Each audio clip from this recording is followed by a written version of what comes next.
আরে বন্ধু, কুরবানির তো শেষ হয়ে গেল, ঘুরতে টুরতে যাবি না? চল একটা বড় একটা ট্যুর দিয়ে আসে কোন দিকে যে। চল বন্ধু, তাহলে কক্সবাজার থেকে ঘুরে আসি। সমুদ্র সৈকতে ভালো একটা এনজয় হবে। কক্সবাজার তো যাবো রে বন্ধু, তো আমার কাছে যে বাজেট নেই রে বন্ধু। ভাই আলমগীর, তুই ঠিকই বলেছিস, কক্সবাজারে যাওয়ার মতন তো আমাদের বাজেট নেই রে ভাই, আমরা তো যেতে পারবো না। তোরা সব এত চিন্তা করছিস কেন? এত টাকা চিন্তা করলে হবে? আমি আছি না। আরে কি বলিস, আমাদের সবার টাকা তুই একাই দিবি নাকি? শুনে, আমার বাপ আমাকে এই ঈদে 50,000 টাকা দিয়েছে, আর এই টাকা আমি জমা করে রেখেছি। মনে কর খালি আমার বন্ধুরাকে তোরাকে নিয়ে খালি ঘুরতে যাবো, তার লেগে টাকার কোনো টেনশন করিস না। সত্যি বলছিস বন্ধু, তুই আজকে প্রমাণ করে দিলি তুই আমাদের সত্যিকারের বন্ধু। তাহলে আমাদের আর এক মুহূর্ত দেরি করা যাবে না, চল যাই। একদম ঠিক বন্ধু, কাল সকালে আমরা কক্সবাজারের জন্য রওনা দেব। কিরে সাকিব, তুই এভাবে দৌড়ে আলি কেন?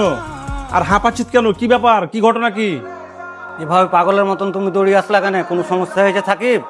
হ্যাঁ ভাই, আমার অনেক বড় একটা সমস্যা হয়েছে ভাই। আমার মা থামো, তোমার আম্মার কি হয়েছে তাই আমাদের বলো। আমার মা বড় একটা অ্যাক্সিডেন্ট করেছে। আরে সাকিব, এখন তোমার আম্মার কি অবস্থা আর কোথায় আছে? রানা ভাই, আম্মা এখন হসপিটালে ভর্তি আছে। ডাক্তার বলেছে আম্মার অবস্থা খুবই খারাপ। ডাক্তাররা কি তোমার আমার চিকিৎসা এখনো শুরু করেনি? রানা ভাই, আমার আম্মার জরুরি অপারেশন করানো লাগবে। ডাক্তার বলেছে 50,000 টাকা লাগবে। এই লাও সাকিব, এখানে 50,000 টাকা আছে।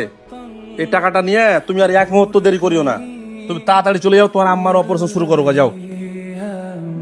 আর একটা কথা শুনো সাকিব, এই টাকা আমাকে আর তোমাকে ফেরত দেওয়া লাগবে না। এটা নিয়ে তুমি আর কোনো টেনশনই করিও না।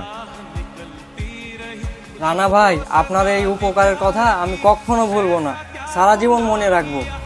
সাকিব, তুমি আর আমাদের সাথে গল্প করে সময় নষ্ট করিও না।